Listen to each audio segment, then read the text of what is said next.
I swear to God, I spent a good 30 minutes measuring and remeasuring and remeasuring again because I just couldn't get these two areas to look right where this thing was going to slot onto the sword, and it took me about that long before I realized, oh, the reason that they look different is because this thing is curved.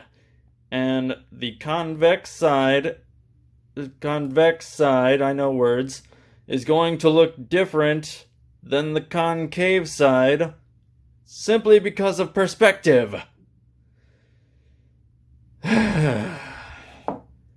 As you can imagine, this is a portion of this build that I have not been looking forward to. But it's gotta get done. And it's gonna get done. And it's gonna be awesome. So awesome. Here we go. So ridiculously hard to get a good angle on these things sometimes. It makes me wonder why I bothered trying to do the YouTube thing in the first place. But people seem to enjoy watching these, huh? Me destroy my sanity with this tedious labor. I mean, using the wood chisel, it's really not so terrible for the most part. It's actually pretty a neat effect when doing engraving. It's just when you're doing these long, laborious wood chiseling projects that it tends to become a bit overwrought. Just tap, tap, tapping away. I wonder how loud this is from the volume standpoint. This is actually one of my earliest projects in the shop. It's a wood mallet that I made in the sort of the context of an armorer's hammer. Because I call myself a woodsmith, because it's just a neato term I came up with for what I do. I don't make shelves or cabinets or anything, so I don't consider myself a carpenter by any means. I make neat prop weapons out of wood, and I'm shaping the wood, so I don't know, I feel like it fits. Woodsmith. A guy at work asked me about that. He seemed really confused, for good reason, I imagine. It's kind of an odd term, but it is what it is, and I like it, so I'm using it.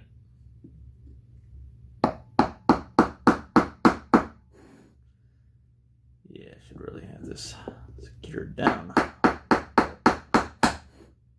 I'm in it now, so let's do it.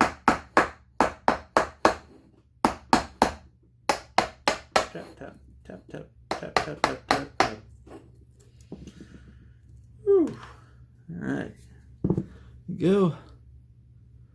If you can see there, makes a nice clean line in there. Focus. Focus, dang it. Yeah. So, now to do that about 10 billion more times.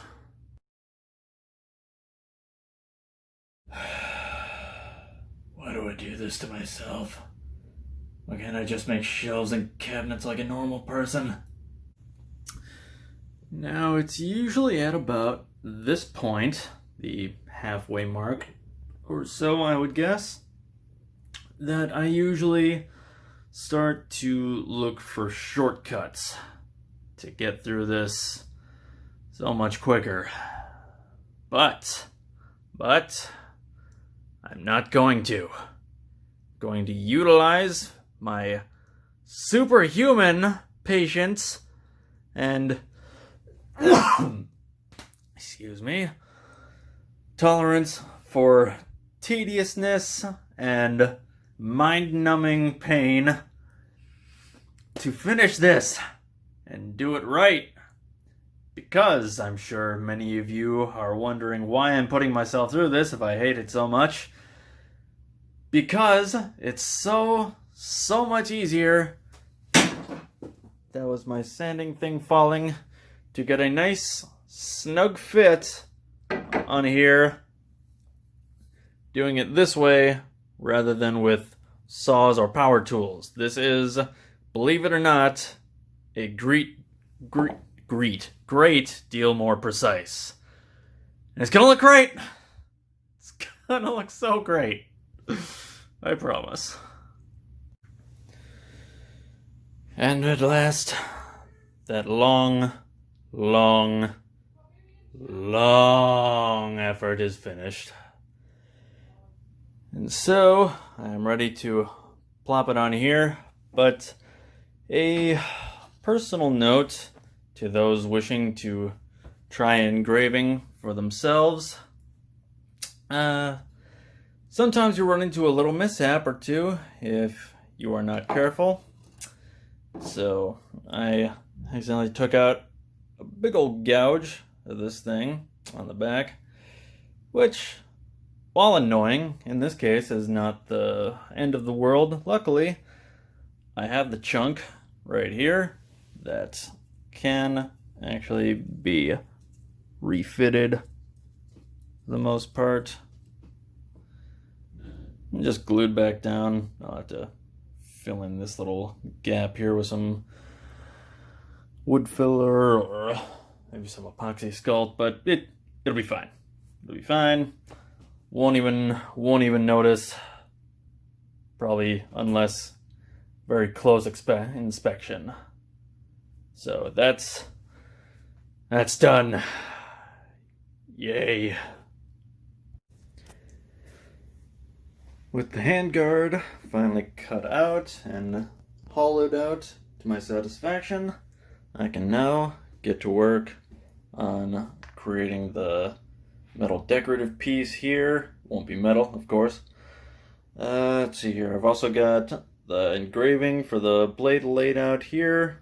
It's all just nice and set out so I can see where it's going to be. Looks like it's going to work just fine. Although this ended up printing out a little bit bigger than I initially expected. I think I can make this work though. I think the little collar here needs to be a little bit bigger than the blade itself.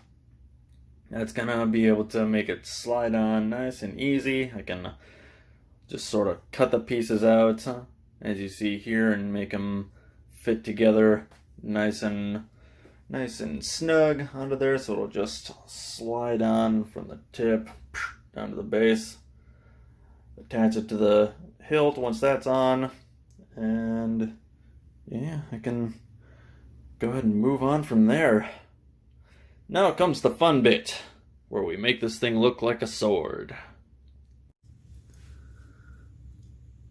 And now we begin the arduous task of carefully cutting out all of these little symbols here to be able to carve them into the blade.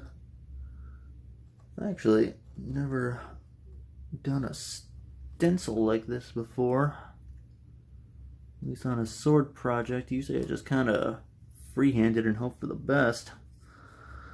With this though, I want to make it look real nice, and that requires precision.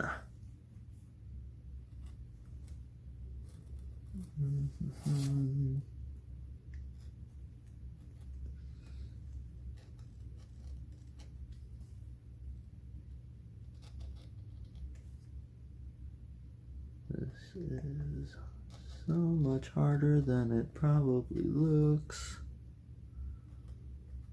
I have to be so very careful. Mostly just doing this in segments. Little by little. Making sure I stay within the lines. Oh, Mom would be so proud of me. Staying within the lines. That's what all the kiddos go for, right? Just trying to stay in the lines that usually they aren't allowed to use sharp things like this. Just trying to make sure my hands are out of the way. Doesn't get in the way of the camera. Oh, almost got it. Almost got it. A little more here. Cool. Over here.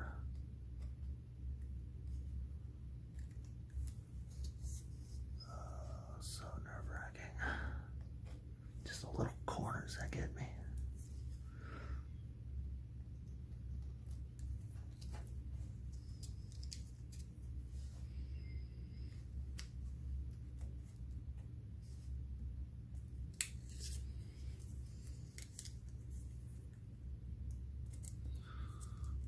Careful, careful. Mustn't get impatient. I've been telling myself that every time I do a build. Don't get impatient. Some things like that happen. You get rough edges. Don't like rough edges. But that actually looks quite good. I likes that. That'll work.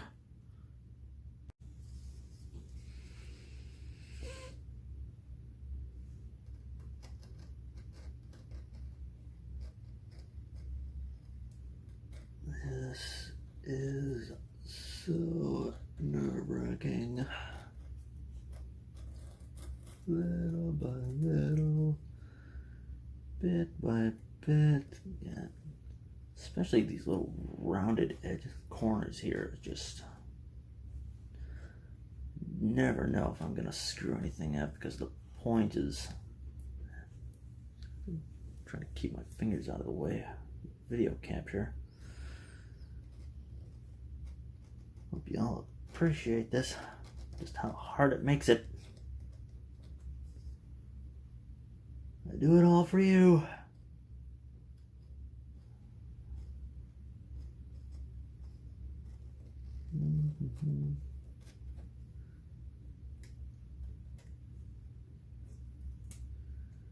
Where are we at? Did I not get the center portion? Oh, I thought I did. Oh, yep, there it is. It's always a point at the tip that I seem to miss somehow.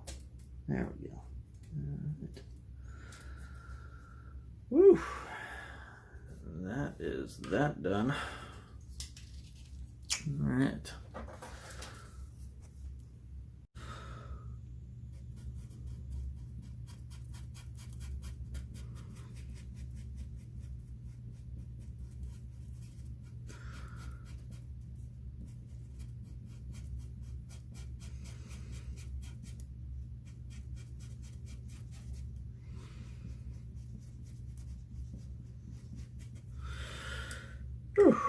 Alright, I am sufficiently high on Sharpie fumes, but it is looking just fine. Man, the stencils are working nice. Get her nice and sharp, but you really need to be careful with things like this area here and lifting little corners when doing it. Gotta hold those down. So let's see how that ended up. Hard to do this with one hand, but that was just the handguard falling. Don't worry about that.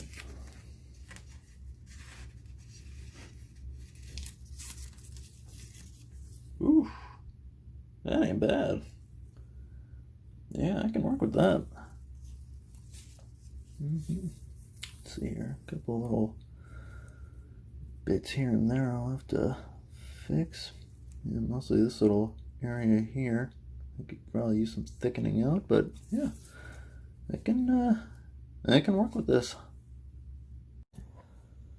So now I've got these two boards cut out from this larger piece, which I'm going to make into the collar here.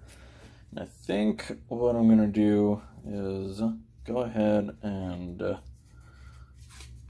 just cut this down to 3 different sections, and then just kind of connect them here up at the top, and then shave down this little lip here to make the collar piece that goes along the sides. Probably need to go ahead and bevel this down a little bit just so I can get the effect of the edge underneath here to actually get it looking like the piece slid up on top of here. I'll probably go ahead and put some brass leaf paint on here. Give it a nice gold look. Probably do the same with the handguard. I'm gluing that little mistake piece on there right now. So yeah, go ahead and cut these little windows out here. Get those cut out of there.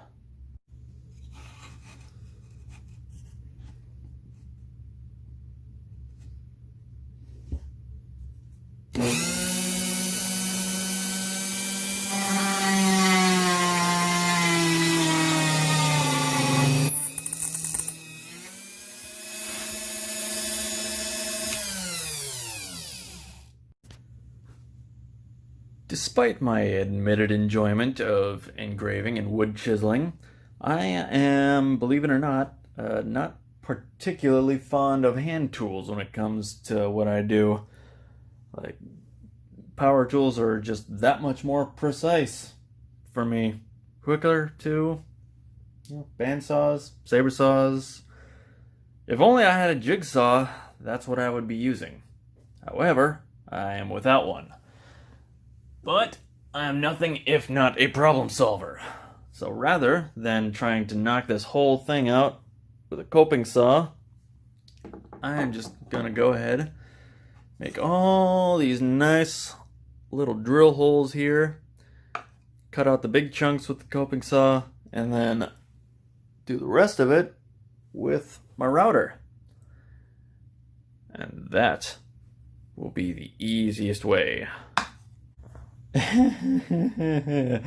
So, when I had this genius idea, I forgot that coping saws often have these little prongs on them to fit into the handle here. And the drill bit that I used for this wasn't big enough for the little prongs to fit in. So I ended up having to go back and increase the size of a few of them, because I am a genius who definitely knows what he's doing.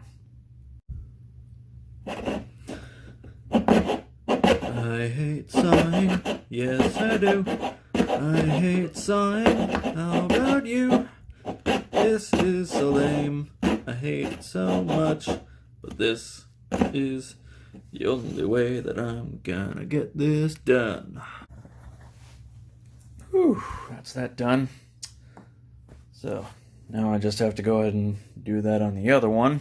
Well, first I gotta route this out, then I do it on the other one. Yeah, I was actually particularly worried about this little suggestive piece here.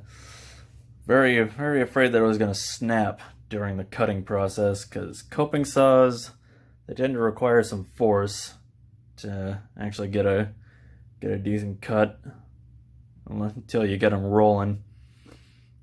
But no, it actually decided to cooperate, much to my surprise.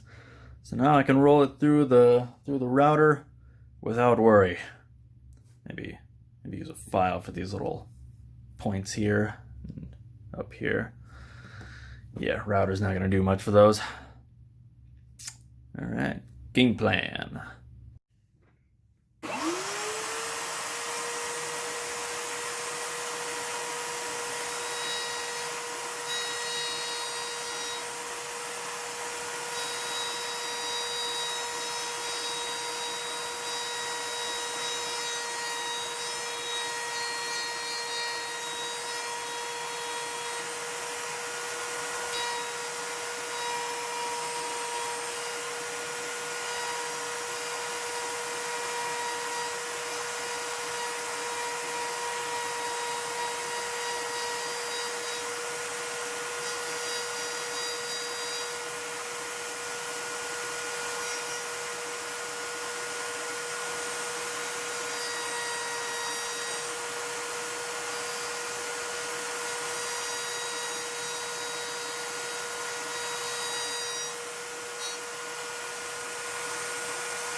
Holy crap, I can't believe that actually worked.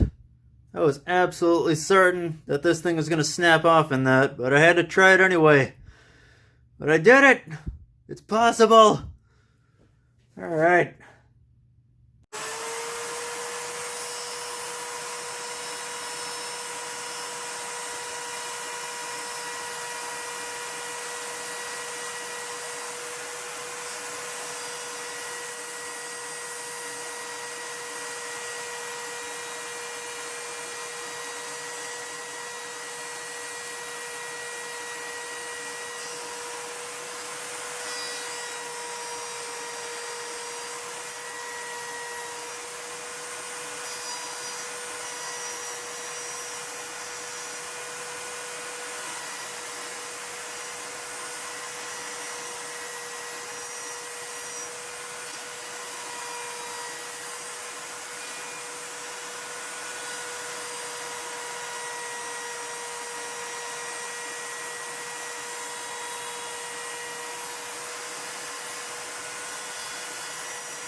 Yeah, you know me, folks.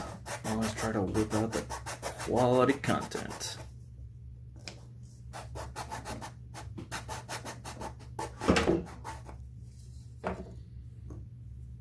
I also apparently like to keep all my tools right at the edge of the work table, just so they have the best chance of falling on me somehow.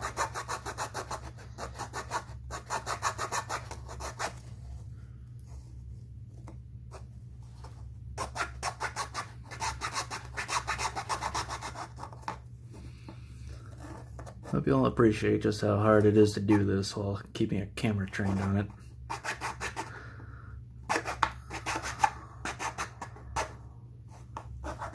It is not easy.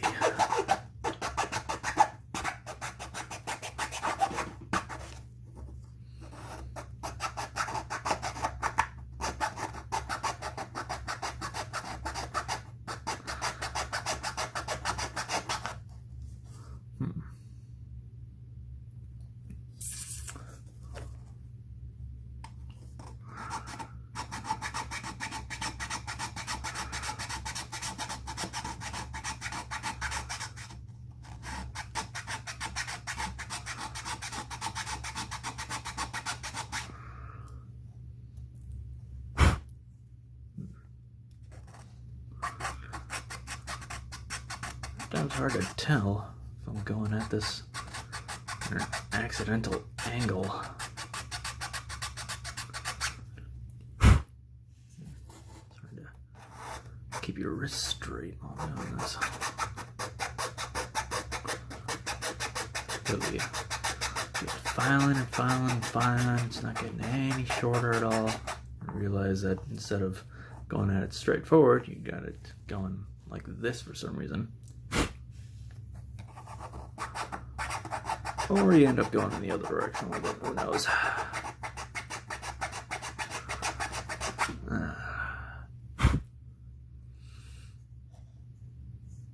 Yeah, easy to clean up. There we go, all filed down, cleaned up, looking good. Suddenly I'm realizing that it kind of looks like a face going, ah! Which is kind of how I feel right now after going through all this and the prospect of having to do it again. You might be asking yourself, Ark, why do you do this to yourself? What is the point?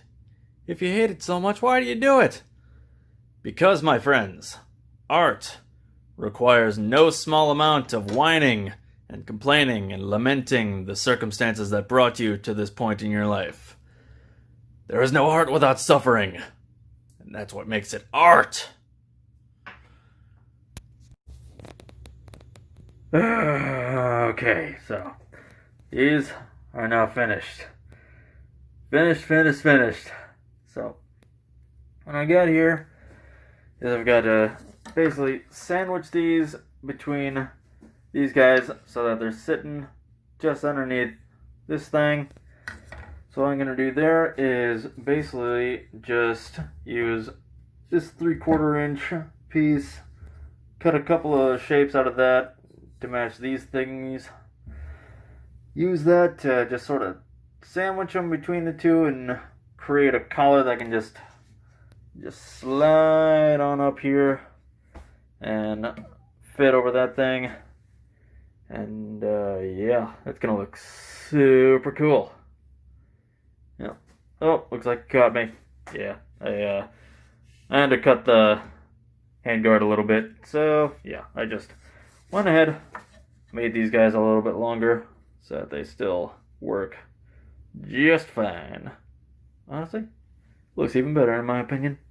Just my opinion, but it's still right. Whew, so that was fun. Now, with these bad boys cut out, I'm going to go ahead, glue all these pieces together, make the collar, and then next time we're going to do some actual engraving, like I promised last time, but didn't do. Because, yeah, I have a bit of an eclectic mind when it comes to woodworking. I do what I feel like. I'm a renegade like that. Rebel. Alright, till next time, folks.